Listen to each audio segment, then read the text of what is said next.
Welcome to this presentation by the James Smith Company on understanding self-directed IRAs. This is part one of a multi-part series, and in this section we're going to cover the basics of self-directed IRAs. Be sure to check back at jamessmithseries.com for other helpful investing advice.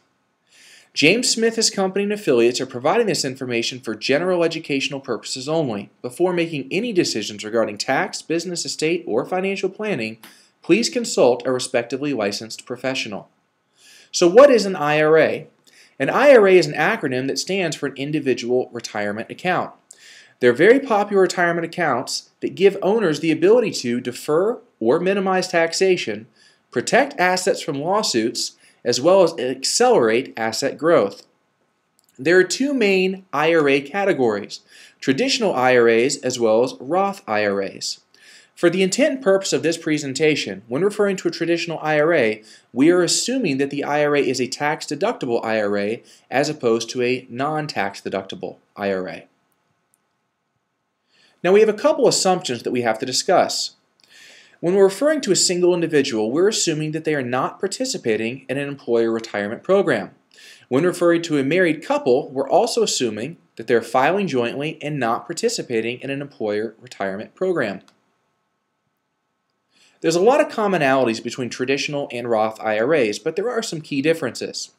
The first of those differences we're going to highlight is in terms of income limitations. Now, when an individual takes money that is earned income and they put it inside of a retirement program such as an IRA, that's referred to as a contribution. There are income limitations that a person has to stay under in order to be able to contribute to their IRA. For a traditional IRA contribution, an individual that is filing single has to keep their income below $55,000 in order to make a full contribution. Now, when their income exceeds $55,000, their contribution is going to decrease until they reach a maximum of $65,000, which is a full phase out, and after they've earned $65,000, they can no longer contribute money toward their traditional IRA. Now, for a married couple, this sum is higher. The phase out begins at $166,000, and they are fully phased out at $176,000. Now, a Roth IRA offers huge benefits in terms of a single individual. Rather than the phase-out beginning at $55,000, as it is for a traditional IRA, the phase-out begins at $105,000. Their phase-out is not complete until they reach a figure of $120,000 as opposed to $65,000. So in both of these figures, it's nearly double what a traditional IRA puts in terms of income limitation. Now, the married individuals' figures are exactly the same. It's $166,000 is the beginning of the phase out, and they're fully phased out at $176,000. Just to recap, as long as your income is below the total phase out, you can still make a contribution. In order to make a full contribution for a traditional IRA, as a single filer, you have to be under $55,000. As a married filer, under $166,000. For the Roth IRA, to make the full contribution, as a single individual, your income has to be below $105,000, and as a married couple, has to be below $166,000. The tax benefits for traditional IRAs vary considerably. For a traditional IRA, if you contribute an amount of money into your retirement program, you're generally allowed to take that amount of money and write it off in your taxes that year. For a Roth IRA, it's very different. For the amount of money that you contribute into your IRA program, you're not allowed to take any tax benefit in that year. However, when the money grows inside of your retirement program and you take that money out a decade or 2 decades later, you don't pay any taxes on the growth whatsoever. And so it's referred to as having tax-free growth. Now, of course, this is subject to something known as unrelated business income tax, which is an item that your accountant will readily help you with. Now, there are contribution limits, or in essence, a cap on how much money you can put in your retirement program each and every year. Generally, the contribution limit is set to be $5,000. Now, if you're an individual that is 51 years of age or older, you're allowed an additional $1,000 benefit called a catch-up or a carry-up. That allows your overall contribution to go from $5,000 a year to $6,000 a year. So how do we open an IRA? In order to open an IRA, you must select a qualified custodian. There's a couple different types of custodial accounts.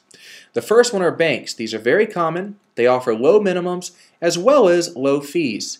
So an individual could open up an IRA, say with $100 to $200. Again, very low minimums on what's required to open up the IRA.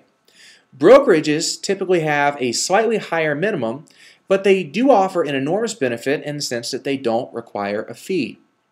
Most brokerages are oriented around stocks and mutual funds, and so they're not going to require a fee because they're going to limit individuals who open up IRA accounts with them to only invest inside of stocks and mutual funds or other asset classes that they benefit from. So these are good in the sense that there's not a lot of fees, but they're constricting and limiting for an investor that wants to invest in real estate, mortgages, LLCs, private placements. Again, brokerage accounts generally limit people to stocks, bonds, mutual funds, and some very, very limited asset classes. The final type of custodian is a self-directed custodian. Self-directed custodians generally have low minimums, but their fees are slightly higher. So what is a self-directed IRA? A self-directed IRA is an IRA that typically allows the account owner to make investment decisions.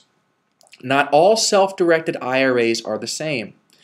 There isn't a set of qualifications that a custodian has to jump through in order to label themselves as a self-directed IRA. Therefore, as a marketing tactic, a lot of brokerages now refer to themselves as self-directed IRAs, even though they're limiting the account owners on which asset classes they can invest in. If you are going to go with a self-directed IRA custodian, before you sign up with them, ask them which asset classes you can invest in. If the type of investment that you wish to make is not allowed by them, choose another custodian. Again, self-directed IRAs are either limited by the custodian or they're limited by the IRS. Be cautious of self-serving IRA custodians. This is an IRA custodian that is going to limit you to an asset class that they benefit from your investments. So what is a qualified IRA investment? Well, the IRS doesn't define what you actually can invest in. It defines simply what you cannot invest in. So the prohibited investments that they will not allow you to invest in include collateralized investments.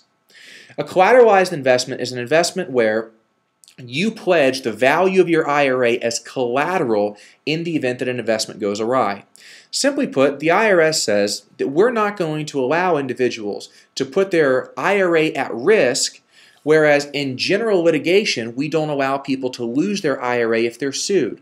So if we're going to keep their IRA free and clear from lawsuit liability, we're not going to allow them to take their IRA and pledge it as investment liability.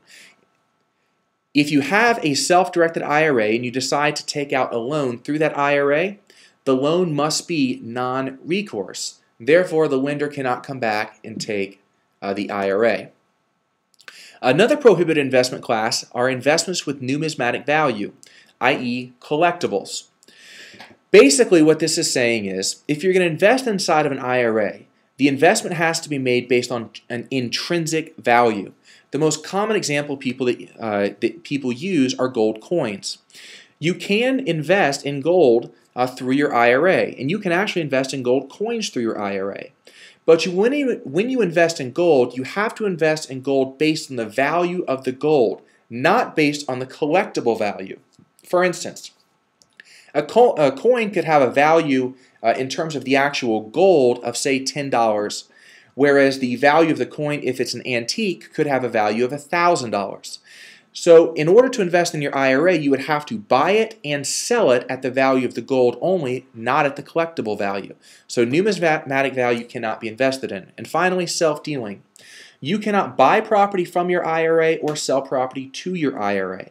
The reason why is because you may give a preferential deal to your retirement program, and the IRS simply prohibits that. For more helpful information on real estate investing, as well as self-directed IRAs, be sure to visit our official site at jamessmithseries.com.